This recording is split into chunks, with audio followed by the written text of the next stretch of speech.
Bonsoir, Président. Oui, bonsoir, cher ami. Et bonne arrivée tout d'abord.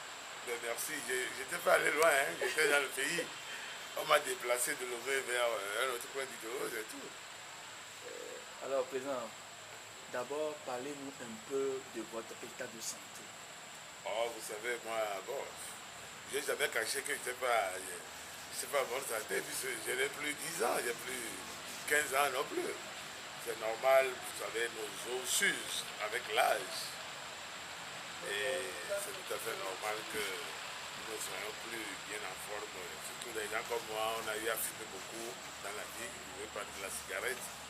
Que j'ai arrêté avant de savoir même que je souffrais de maladies liées directement à l'espoir de tabagisme. Non. Aujourd'hui, Dieu merci, j'ai laissé cela pour voir évoluer mon pays d'abord, ma famille, je veux pas dire mes enfants, tout le monde. Voilà. Et Président, quand vous étiez en prison, on a appris que vous étiez sérieusement malade et vous souffrez d'une maladie où vous devez suivre une opération à l'étranger. De quoi au juste souffrez-vous? Non, vous savez, je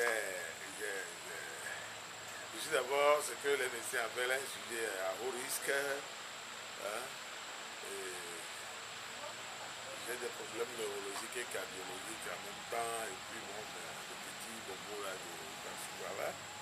C'est vrai qu'on doit déboucher mes carotides. Et ça, c'est les médecins français qui l'ont dit.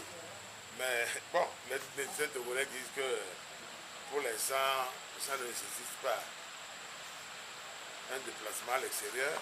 Mais je ne sais pas. Bon, dans les prochains jours, je vais constater si peut-être par miracle, depuis 4 mois que j'étais en prison, les hôpitaux sont venus au Togo et tout. Je vais aller dans les hôpitaux du Togo, puisque ceux qui sont pouvoir même voir à l'extérieur. Donc, je ne vois pas pourquoi ils empêchent les autres d'aller se soigner à l'extérieur, puisque ce n'est pas à eux de payer, n'est-ce pas, mes frais médicaux. Hein. Vous êtes d'accord avec moi?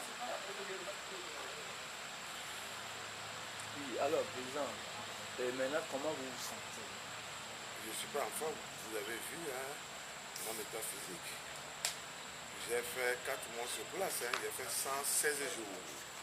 C'est dit sur place, hein, je prends mes médicaments. Et je suis stressé. Je vis avec des...